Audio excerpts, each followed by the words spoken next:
This is a Mustang. I've never driven a Mustang before. We don't get them in the UK, at least not for now. But I figured if I was going to pop my Mustang cherry, I may as well do it with something a little bit silly. So this isn't any regular Mustang. No, this is a Shelby Mustang GT SC. The guys at Shelby thought the regular Mustang was just a little too staid. So they made this one a little bit special.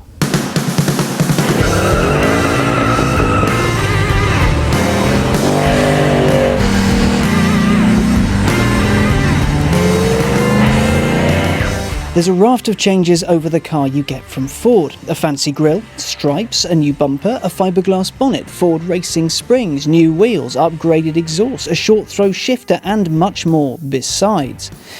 For the SC, they've also thrown in a supercharger, which means you can have 525 or 624 horsepower. Now that sounds like the kind of Mustang I should be starting with.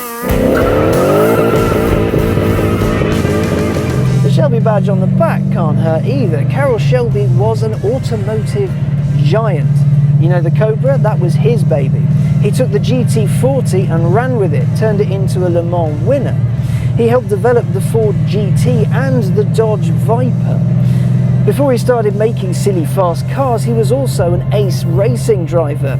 Amongst his many achievements, he can count winning Le Mans. So this should be quite good.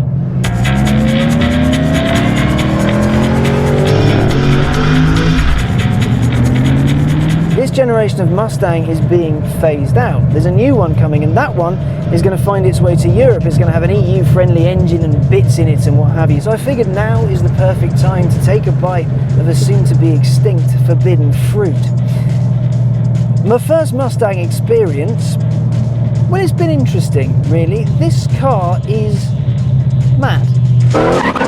One of the first things that got me is just the size of the thing, the look of it, the beauty of it. It is a stunning looking car. What Shelby's done to it to differentiate it from the standard Mustang, it really sets it off, especially that grille. I really like that.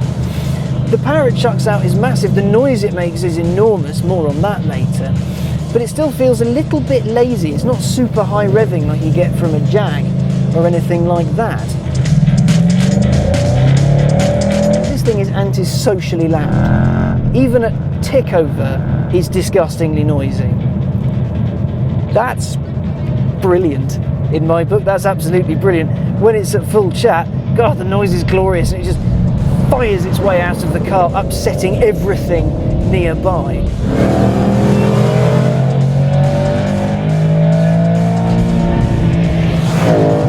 The amount of power it has, if you do give it a little bit of a tickle, the back end does get a little bit wriggly, which is no bad thing. The springs on this have been uprated to give it a firmer, more sporting ride, and that it does, but it just doesn't feel that good. I don't jump in it and think, oh, I can't wait to go slithering about in this today. Instead, I feel like I'm driving a rocket sled.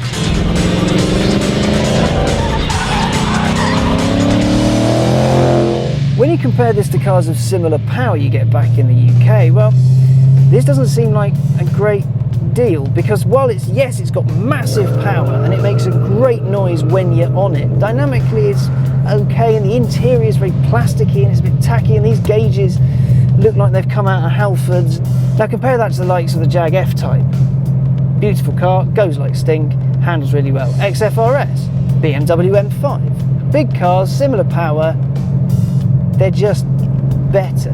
However, if you then start comparing it to cars of a similar price, well then this becomes a completely different proposition, because you've got yourself big power, a great noise, and it looks like a Mustang. I kind of like the sound of that. I've driven it today from LA to Vegas, and I cannot think of a more perfect car to do the driving. Its flaws just don't matter.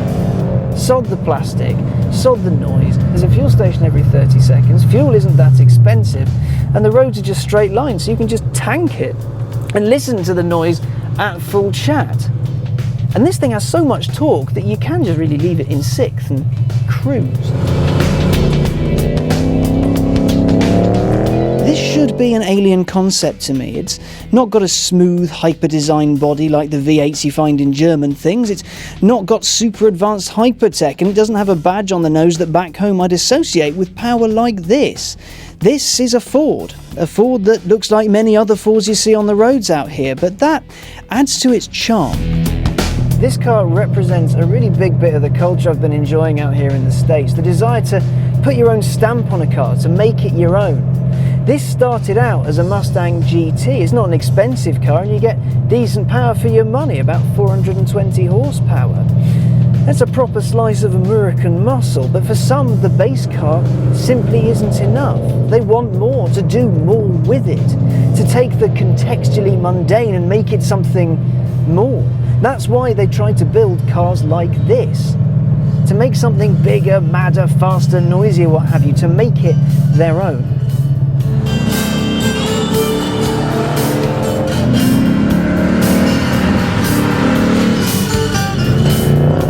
Many people, myself included, are pretty down on US cars. They say they're big, they're loud, they're noisy, they're thirsty, they've got naff interiors and naff handling dynamics. And elsewhere in the world that would be an apt thing to say. However, here, in context, none of that really matters.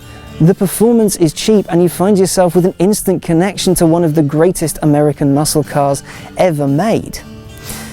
Everywhere else in the world this probably wouldn't make sense. But here, on home soil, it's a little bit special.